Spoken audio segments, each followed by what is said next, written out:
আজকাল মানুষ যেন দিনে দিনে আরো একা, আরো ব্যস্ত আর আরো স্বার্থপর হয়ে উঠছে। কিন্তু প্রশ্ন হলো কেন? কেন আমরা একে অন্যকে বুঝতে চাই না? কেন আমরা নিজেরটা ঠিক রেখে অন্যের কষ্টকে অগ্রাহ্য করি? স্বার্থপরতা একটা রোগের মতো ছড়িয়ে পড়েছে আমাদের বর্তমান সমাজে। কিন্তু এই রোগটা কি হঠাৎ করে আসছে?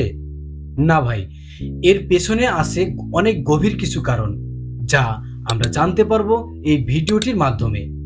নাম্বার 1, জীবনের অনিশ্চয়তা ও টিকে থাকার যুদ্ধ। আজকের পৃথিবী খুব দ্রুত বদলাচ্ছে।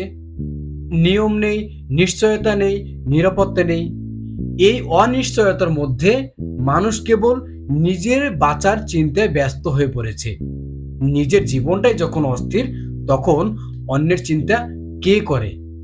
নাম্বার 2, প্রযুক্তি আর সামাজিক দূরত্ব। আমরা কানেক্টেড কিন্তু একা। স্মার্টফোনে সারাদিন স্ক্রল করি, কিন্তু মন খুলে কারো পাশে বসে গল্প করি না। আবেগের জায়গাগুলো ভার্চুয়াল জগতে হারিয়ে গেছে। ফলে অন্যের অনুভূতির প্রতি সংবেদনশীলতা কমে গেছে। নাম্বার 3, বিশ্বাস ভঙ্গের অভিজ্ঞতা। অনেকেই জীবনে এমন কিছু মানুষ পেয়েছেন যারা তাদের বিশ্বাস ভেঙেছে। ফলে তারা শিখে গেছে নিজেকে আগে দেখতে হয়। এই আত্মরক্ষার মনোভাব কখনো কখনো স্বার্থপরতা রূপ নিচ্ছে। নাম্বার 4, ব্যক্তি স্বাধীনতার অপব্যাখ্যা।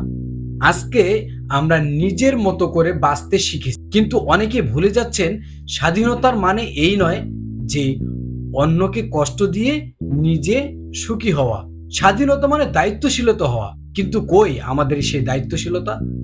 আজকে আমরা যে যার মতো বাঁচতে চাচ্ছি, ঠিক সেভাবে বাঁচার চেষ্টা করছি। কিন্তু আসলে মানুষ কখনো একা বসবাস করতে পারে না। মানুষ মাত্রই আবেগপ্রবণ।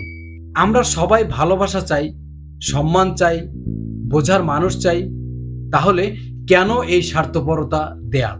চলো আমরা চেষ্টা করি নিজের আনন্দের পাশাপাশি অন্যের হাসিও রক্ষা করতে।